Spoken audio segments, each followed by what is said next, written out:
नमस्कार सगळ्यांना, मी सुचिता आजच्या एका नवीन व्हिडिओमध्ये तुम्हा सर्वांचे खूप खूप स्वागत करते। श्री स्वामी समर्थ।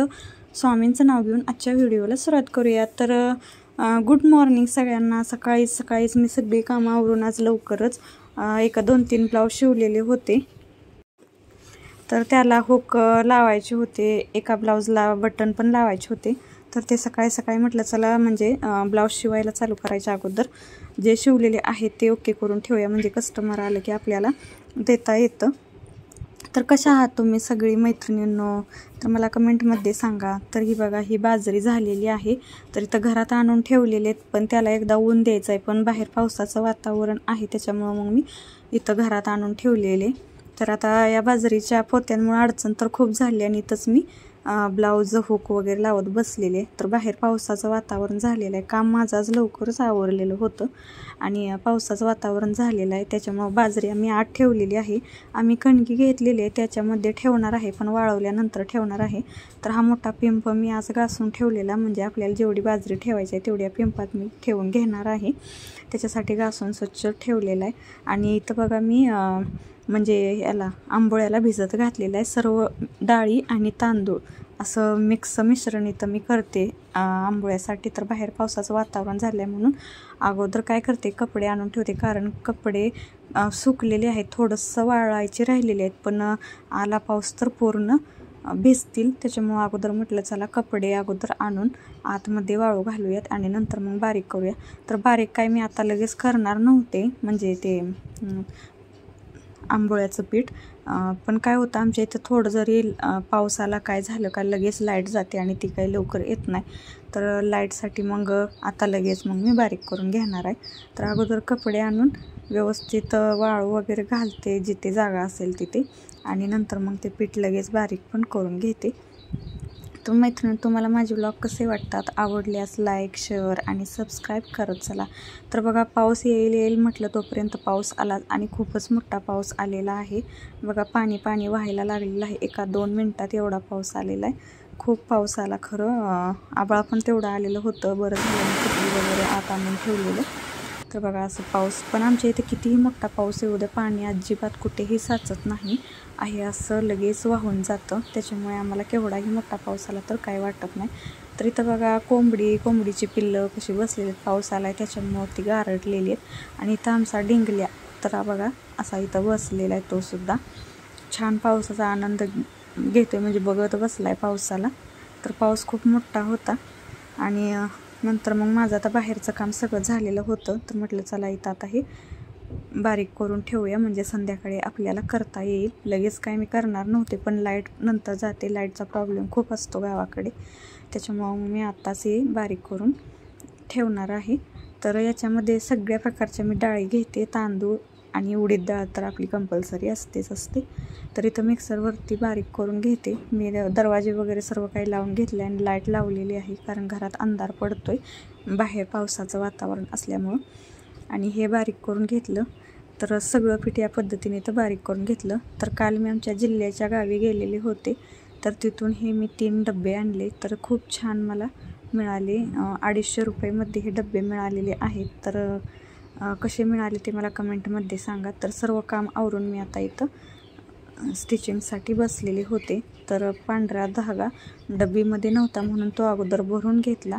आणि हे आरूसाठी मी टॉप आणलेले होते, तर त्याला टिपा वगैरे मारायच्या होत्या, तर ते म्हटलं चला करून घेऊयात आरूला आता, म्हणजे दसऱ्याच्या वेळी, म्हणजे आपल्या घटस्थापनेनंतर दसऱ्यापर्यंत त्या 7-8 दिवसात असं नवीन ड्रेस असावेत म्हणून मी हे 2 टॉप आणलेले, आणि तिला पॅन्ट अगोदरच 2 आणलेल्या, तर म्हटलं हे रोज वापरू शकते त्याच्यासाठी हे तिला आणलेलं होतं। तर ते सगळं झाल्यानंतर हा एक ब्लाऊज मी कटिंग करून ठेवला होता, तो लगेच इथं शिवायला घेतला। तर सर्वात पहिल्यांदा पाठीमागचा भाग मी स्टिच करते, तर या पद्धतीनं आपलं मेन ब्लाऊज पीसचं जे कापड आहे त्याची सरळ बाजू वरती आहे, त्याच्यावरती आपण अस्तरचं कटिंग ठेवतो आणि हे पहिल्यांदा पिन लावून घेते, म्हणजे गळा आहे असा येतो आणि कापड हालत वगैरे नाही। शिवताना पण आपल्याला सुटसुटीत, म्हणजे जादा काही एफर्ट्स घ्यावे लागत नाहीत।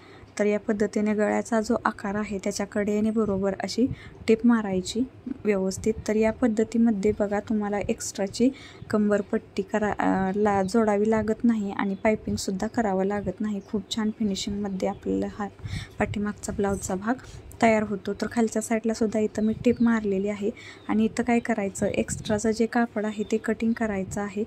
तर मध्येच माझा धागा तुटलेला होता, तर तो सुद्धा मी लगेच सुईमध्ये ओवून घेतला. तर इथं गळ्याच्या आकाराचं कापड कटिंग केलं आणि इथं छोटे छोटे कट देऊन घेते, म्हणजे छान असा गळ्याचा आकार आपला बाहेर येतो.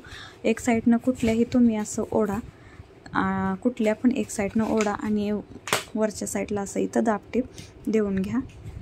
तर छान असा गळ्याचा आकार आपला तयार होतो. पाहिजे तो आकार तुम्ही देऊ शकता, म्हणजे चौकोनी, पानगळा, मटका गळा, मटका किंवा लोटा गळा, दोन्ही एकच. गळ्याचे नावं फक्त वेगवेगळी आहेत, मटका किंवा लोटा गळा.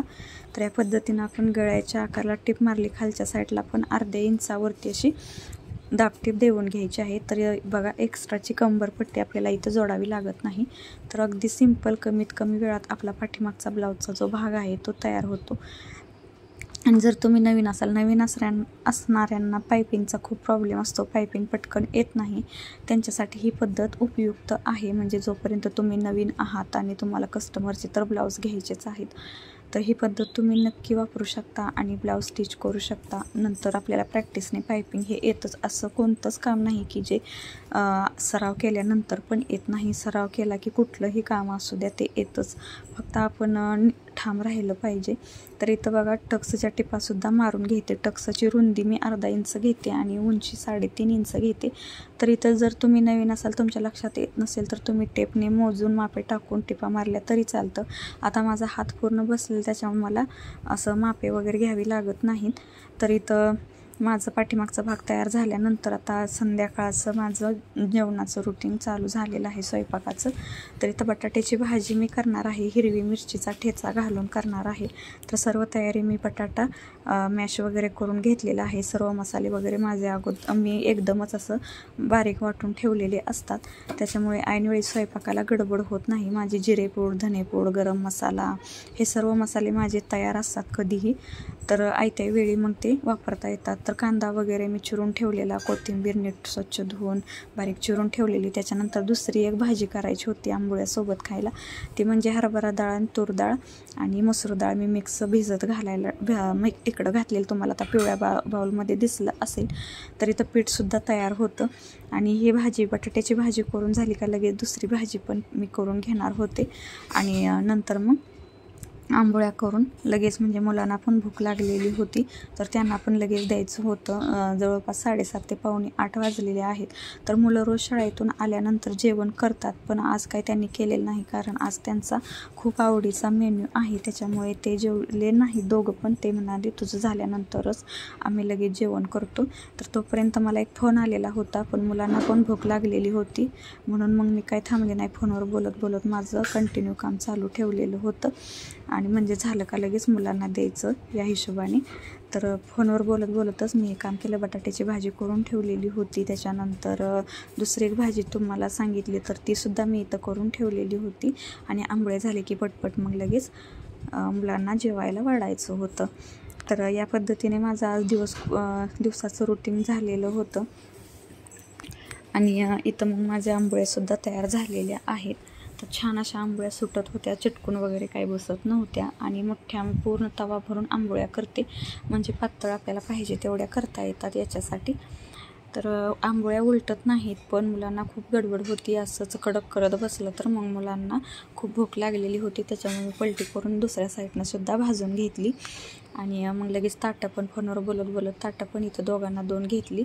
आणि झालं का लगेच त्यांना जेवण पण वाढलं. तर मैत्रिणींनो, असं माझं दिवसाचं रुटीन होतं.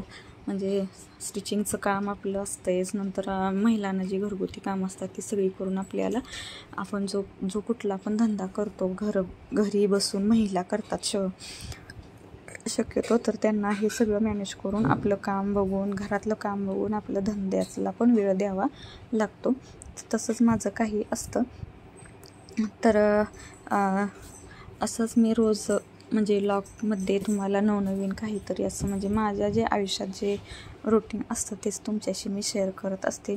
तर तसं म्हटलं तर बघा, बायकांच्या आयुष्यात फारसं काही असं वेगळं रोजच्या जीवनात काही नसतं, म्हणजे रोजचं तेच तेच असतं. तरी पण मी तुम्हाला जास्तीत जास्त चांगलं दाखवण्याचा प्रयत्न करते. तर इथं माझ्या आंबोळ्या पण पटपट करायचं चालू होतं आणि नंतर मला भांडीसुद्धा घासायची होती, कारण भांडी पण खूप पडलेली होती. असं काही पदार्थ करायचं म्हटलं का भांडी खूप पडतात. तर कसा वाटला आजचा व्लॉग मैत्रिणींनो? आवडल्यास लाईक, शेअर आणि सबस्क्राईब करा. आणि तुम्हाला माझे व्हिडिओ आवडत असतील तर मला कमेंटमध्ये सुद्धा सांगत चला, मी नक्की त्याचं उत्तर देईन. आणि तर आता आजच्या व्लॉगमध्ये एवढंच. Bye bye.